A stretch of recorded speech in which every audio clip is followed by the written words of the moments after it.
The Alldus podcast is brought to you by Alldus International, supplying your expert AI and digital transformation staffing needs across the US and Europe.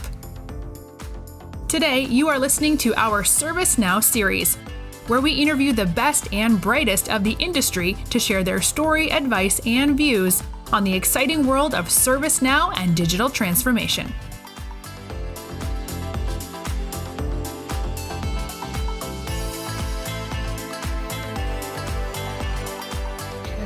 Hi, how are you? My name is Mark Kelly. I'm Chief Customer Officer at Alldus International, and this is part of our ServiceNow podcast series. And I'm very, very happy to welcome back Jeffrey Tefertiller. He is President of Service Management Leadership. Jeffrey, great to have you on the show today.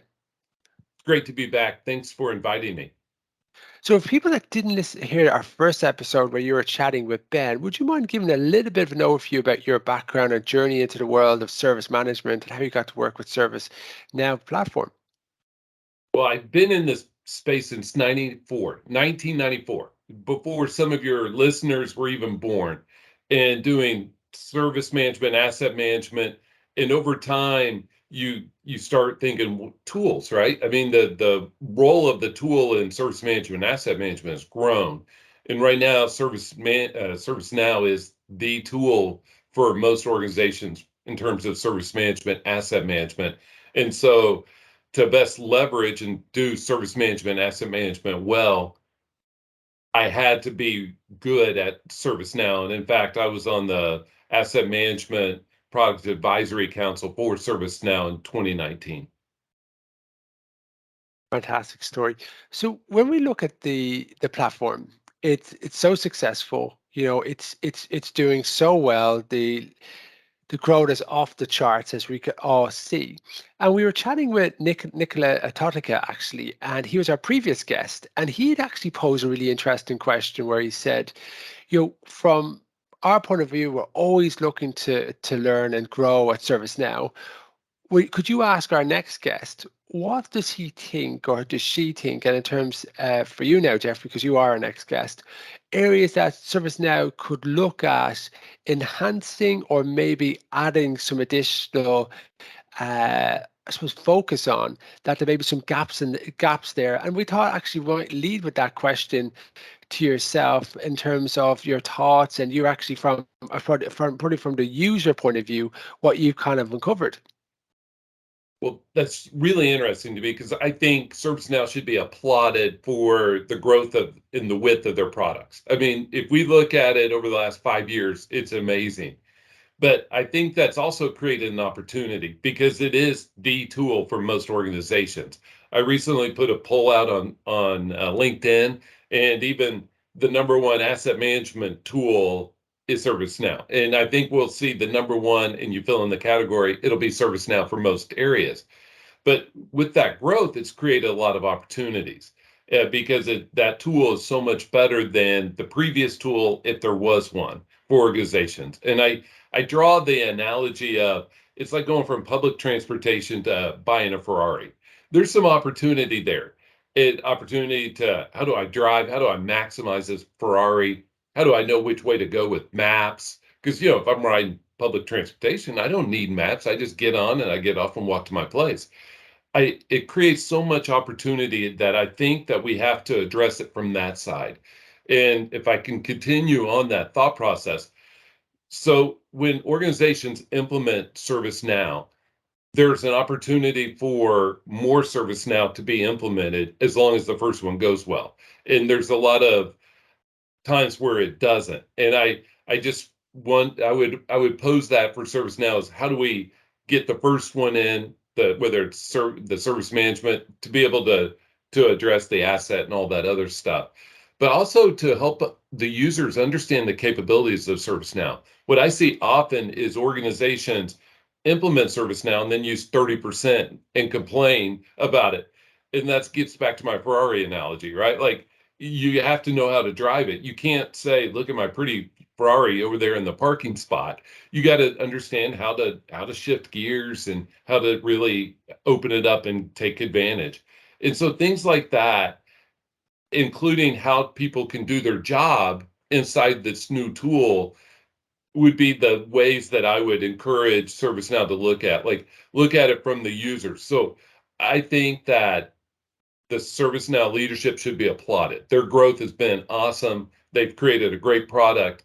I would just say that I think its continued growth will be dependent on how usable it is for all the products. So we're talking about after you kind of get that implementation, how do you really help with that customer success and Mhm. making sure that people feel like they're hitting all their objectives, they're hitting the ball out of the ballpark, and they're shining with that process. Because with underutilization comes questioning about further investment, and you want to really kind of help people take advantage of that. So then everybody within the organization feels like they're doing the very best with the platform and utilizing it, and then just generating different return on investment from that. Yes. If you think about it, you buy a tool because you have a business problem to solve, right? You don't just buy a tool. You buy it because you want it to solve something. And we have to link that solution with how the organization does business. That solution is going to look different for all different organizations. You could have two banks across the street from each other, and that solution is going to look different. And so all I'm encouraging is let's help those people out, because the better solution they get, the more they're going to talk to their friends, the more they're going to invest, and we have to help that solution out. And what are some of the challenges to that strategic implementation? Because you know nobody purposely goes out to not Right. maximize the potential of a platform. Everybody wants to put their best foot forward and to succeed. Yes, and on that, if we take that a step further, they don't go out of their way for it not to succeed. There just has to be many building blocks for it to be successful. There's some great partners out there for ServiceNow, and they do an amazing job implementing. But that handoff to make it where those people know how to do their jobs, they know how to fulfill that business problem. That's where I see. And there are many organizations that come back a year or two later and they re-implement ServiceNow because it didn't take the first time. And all I'm trying to say is, hey, let's help them from the start. Let's help them get value from the start. Help people, the change manager, know how to do change management in the tool. The problem manager, the incident manager. How do we report success within the tool? We bought this expensive tool. How do we show success? And lastly, like, how can we mature the tool? What's that roadmap? When we implement something, we should have a roadmap of saying, hey, here's what this should look like a year from now, 2 years from now, 3 years from now, with integrations, things of that nature. Have you got any examples where you've kind of helped people to kind of take them through that journey? Because you're kind of like a mountain guide, taking through those different areas, and now we need to rest a little bit. Now we need to make a 400-meter dash, and it would be great to hear some examples. I do that all the time. So one is what happens usually is they put in ServiceNow and they're used to doing, I'm just picking on change management a certain way. And now they implement a tool.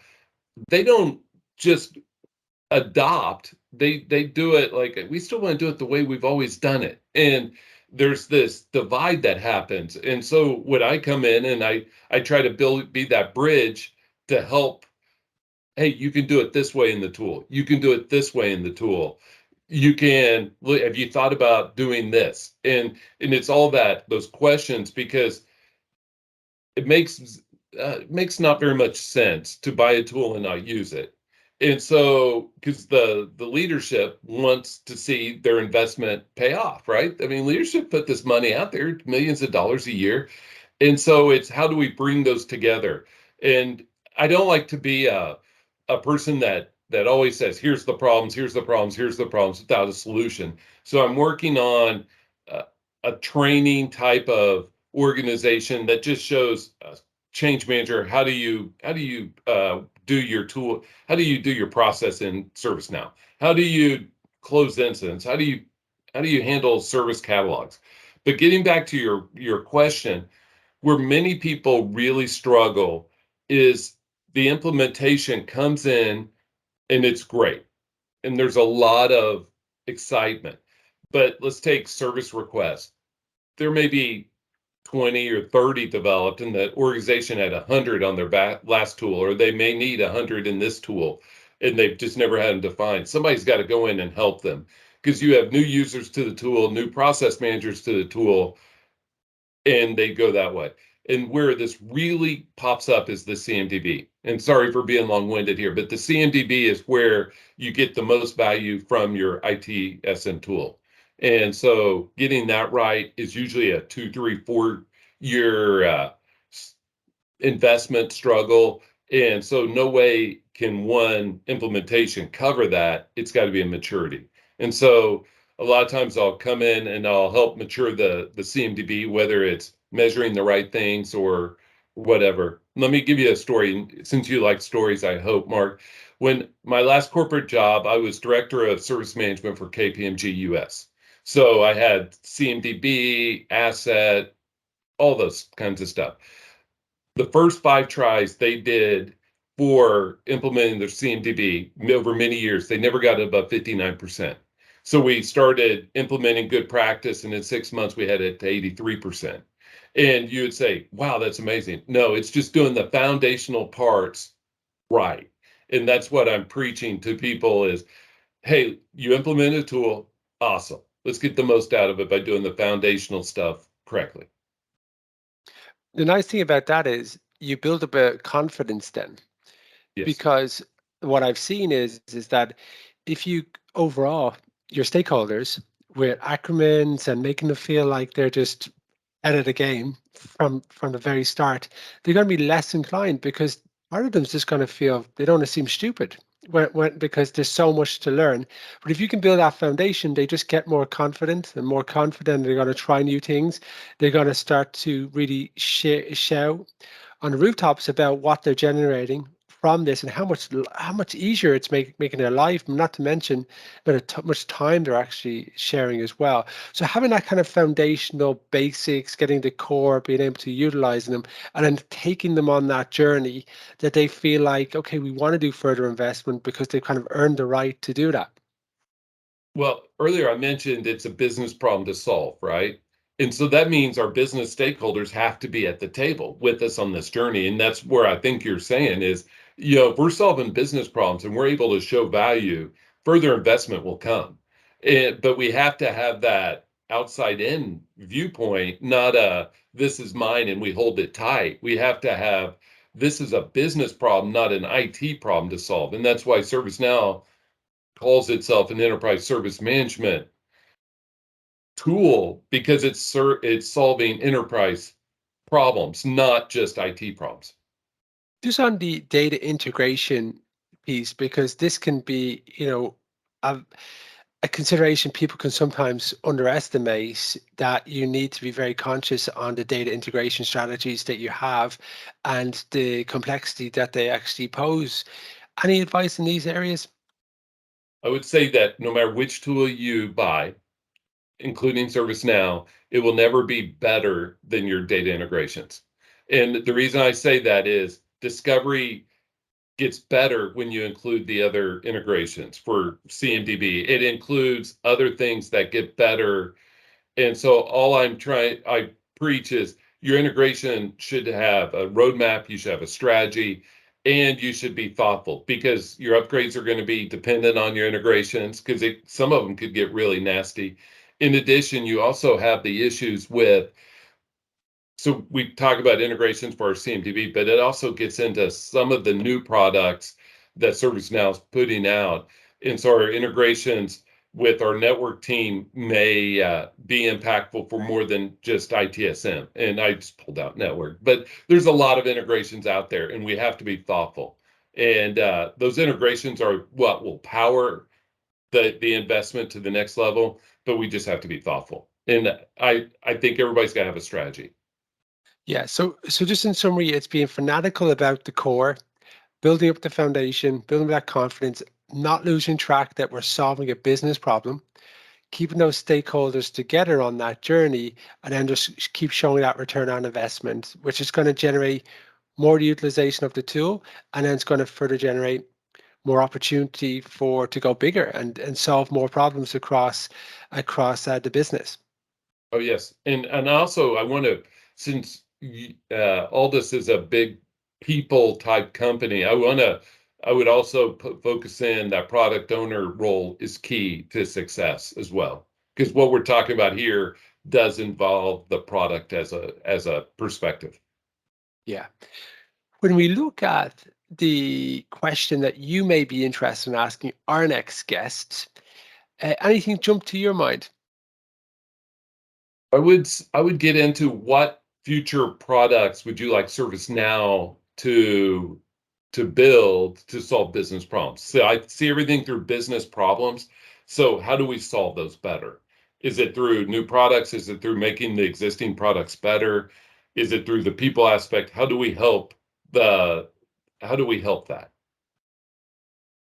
You've been listening to the Alldus podcast, as part of our ServiceNow series. I've had the pleasure of being chatting with Jeffrey Tefertiller, President of Service Management Leadership.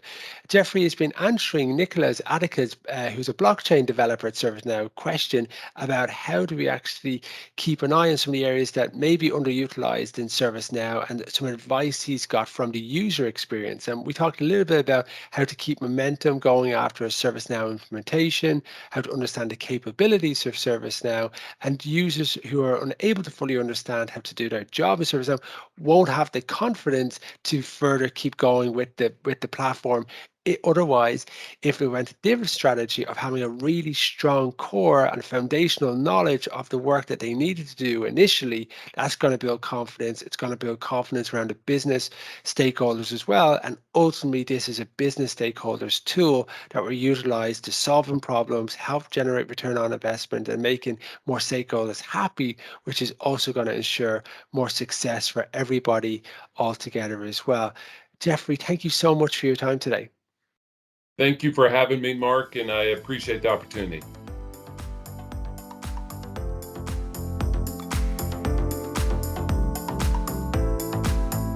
Thanks for listening to this episode of the Alldus podcast. If you enjoyed today's episode, don't forget to subscribe, rate, and review.